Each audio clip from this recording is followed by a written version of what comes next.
ধন্যবাদ।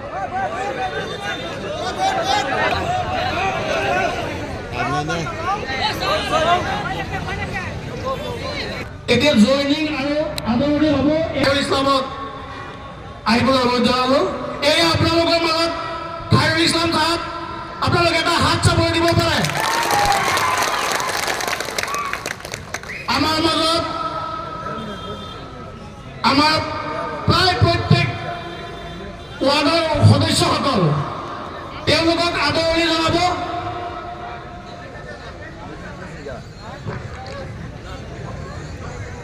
এতিয়া আহিব হবিবুল্লাহ, বিজেপি বুথ কমিটিৰ প্ৰাক্তন সভাপতি আছিলে, তেখেতে আমাৰ কংগ্ৰেছত আজি আনুষ্ঠানিকভাৱে যোগদান কৰিলে।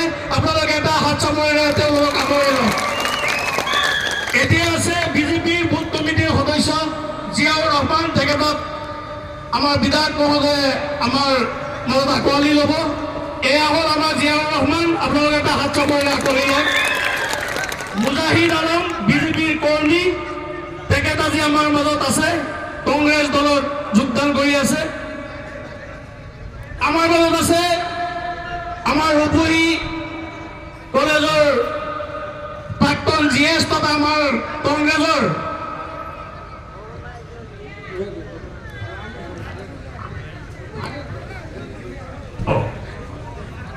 আমাৰ মাজত আছে ৱাৰ্ড সদস্য 7 নং ৱাৰ্ডৰ আনিছুৰ ৰহমান, তেখেতক আমাৰ কংগ্ৰেছ দলৰ আঁকোৱালি ল'ব। এয়া বিধায়ক মহোদয়ৰ সন্মুখত আনিছুৰ ৰহমান, আনিছুজ্জামান ৱাৰ্ড সদস্য, শহীদুল্লাহ, মুজাহিদ কৈছো, মুজাহিদ আলম, বিজেপিৰ কৰ্মী, তেখেতক আমাৰ বিধায়ক মহোদয়ে আঁকোৱালি লৈছে। আমাৰ লগত আছে শহীদুল্লাহ ভাই, বিজেপিৰ আঞ্চলিক সভাপতি, তেখেতৰ জয়নিং, তেখেতে মোক কৈছিলে জয়নিং মই হৈ গ'লো, এতিয়া মই পঢ়াই আছো। বিধায়ক চাহাবৰ সন্মুখত গৈ পেলাই খালি এটা গামোচা লৈ পেলাই মোক আদৰণি জনাব। সেই আদৰণি হ'ব, ছাৰ এতিয়া আঁকোৱালি লৈছে। বিজেপি করে আইজুল ইসলাম, বিজেপি কর্মী, আগলা ফাগলা আছে বুঝাই নিয়ে আহিব, ভালো মতো বুঝাই নিয়ে মানুষ কি নিয়ে হয়েছে। আইজুল ইসলাম আর শহীদুল্লাহ,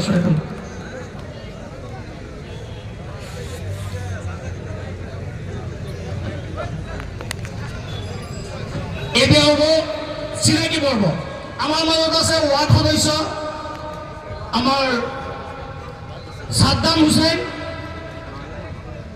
তেখেতক আদৰণি জনাব আমাৰ বিধায়ক মহোদয়ে।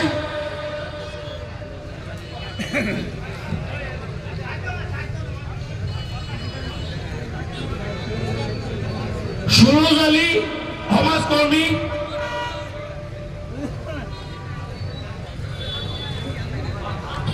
আহমদ আলী,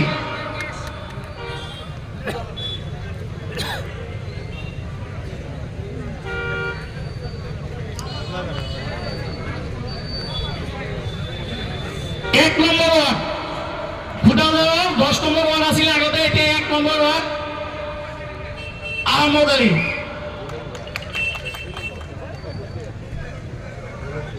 মুখলেছুৰ ৰহমান, জয়নিং।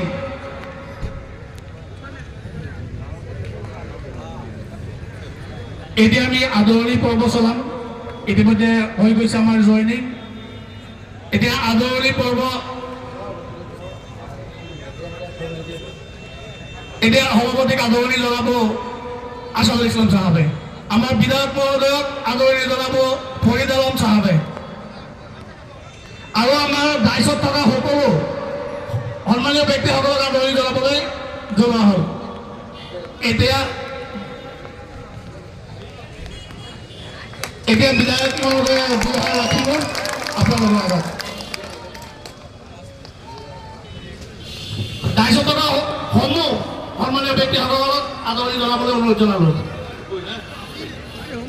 আসসালামু আলাইকুম, নমস্কাৰ। সকলে ভালে আছে? সবাই ভালে আছে? ধন্যবাদ। সকলোকে ভালে কুশলে ৰাখক তাকে কামনা কৰিছোঁ। আজি ফুটালজাৰ মণ্ডল কংগ্ৰেছৰ নিৰ্বাচনী সভাত সম্বোধিত কৰা আমাৰ উপদেষ্টা জনাব অৱসৰপ্ৰাপ্ত শিক্ষাগুৰু আব্দুল হাই সাহেব, ফুটালজাৰ মণ্ডল কলেজৰ সভাপতি আব্দুল হান্নান সাহেব, আমাৰ নগাঁও জিলা লিগেল সেলৰ সভাপতি অধিবক্তা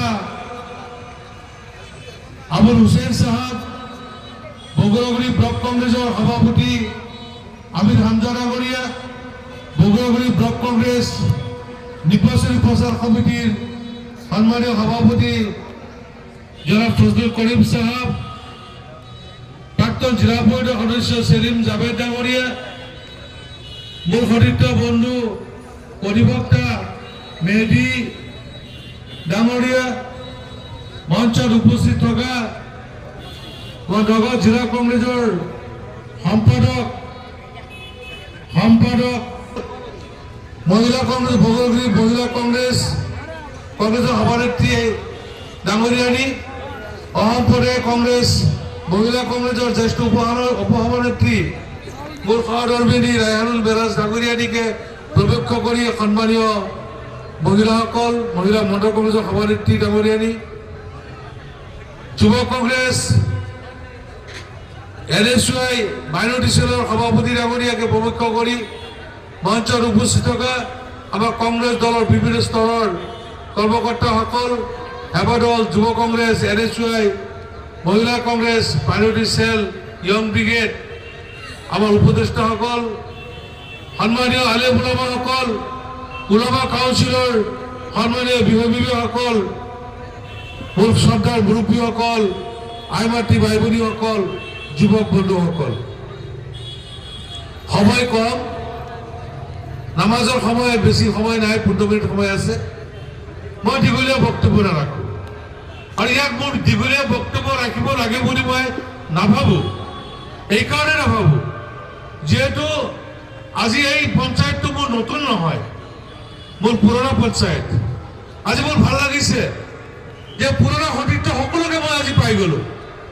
নপুৰণি সতীৰ্থসকলক লৈ আজি কংগ্ৰেছৰ নতুন জোৱাৰ হৈছে আমাৰ ফুটালজাৰত। এই জোৱাৰ আৰু কোনেও ৰাখিব নোৱাৰে। আপোনালোকে দেখা পাইছে এই যে আমাৰ প্ৰাৰ্থী আমিনুল চাহাবে বৰবাইবেটি গাঁৱৰ এটা মছজিদৰ বাৰান্দাত থিয় হৈ কৈছিলে যে মোৰ যিটো নিজা পঞ্চায়ত ফাকলি, সেই ফাকলি পঞ্চায়তত বোলে ৯৫% ভোট তেওঁ পাব। ইফালে ফুটালজাৰ, আপোনাৰ বুৰবন্দা, বৰগলি চব বোলে একচেটিয়া পাব। মই যোৱাকালি প্ৰথম মোৰ গৃহ পঞ্চায়তত মই সভা কৰিলোঁ।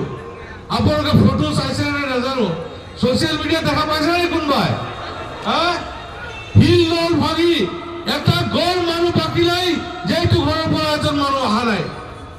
প্ৰত্যেকজন মানুহ আহি উপস্থিত হৈ হাজাৰ হাজাৰ মানুহ, কেইবা হাজাৰ মানুহ সমাগম হৈ মোক সমৰ্থন দিছে, মোৰ সংগ দিছে। আজি বৰগলিলৈ গ'লো ২:৩০ বজাত, হাজাৰ হাজাৰ মটৰচাইকেল আদৰি লৈ গ'ল।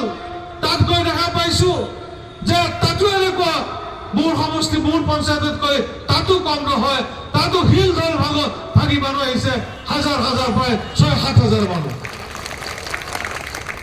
তাত বুলি কৰি আহিলোঁ বুৰবান্দালৈ। বুৰবান্দা ভাবিলোঁ যে বুৰবান্দাত বোধ অলপ কম হ'ব। বুৰবান্দাত আহি দেখিলোঁ তাতকৈ আৰু অধিক বেছি, তাত ৭-৮ হাজাৰ মানুহ সমাগম হৈছে বুৰবান্দাত।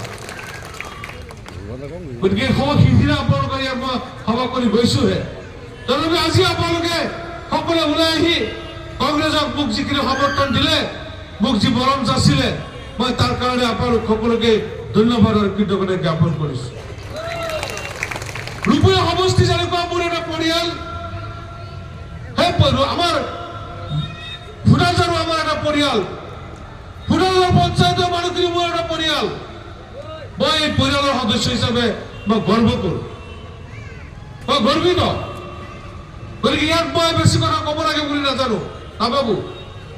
আপোনালোকে এটাই জানে যে মই জাতিটোৰ স্বাৰ্থত বিধানসভাৰ মজিয়াত মই কেনেকে মাত মাতিছো আপোনালোকৰ হকে জাতিটোৰ হকে আজি বিধানসভা প্ৰতিটো বিধানসভাত কোনো এটা বিধানসভা বাদ নাই যিটো বিধানসভাত মই আপোনালোকৰ কাৰণে মোৰ জাতিটোৰ কাৰণে আমাৰ কৌমৰ কাৰণে মই কথা কোৱা নাই ইলেকশ্যন হল বহুত চেষ্টা কৰিলো ৰাজ্যপালক গৈ অনুৰোধ কৰিলো মুখ্যমন্ত্ৰীক কৰিলো ফৰেষ্ট মিনিষ্টাৰক কৰিলো নোৱাৰিলো আমাৰ অনুৰোধ অনুদান হল তেওঁলোকে উচ্ছেদ কৰিলে ফৰেষ্টৰ মাটিবোৰ উচ্ছেদ কৰিলে মই কৈছিলো ৰাজ্যপাল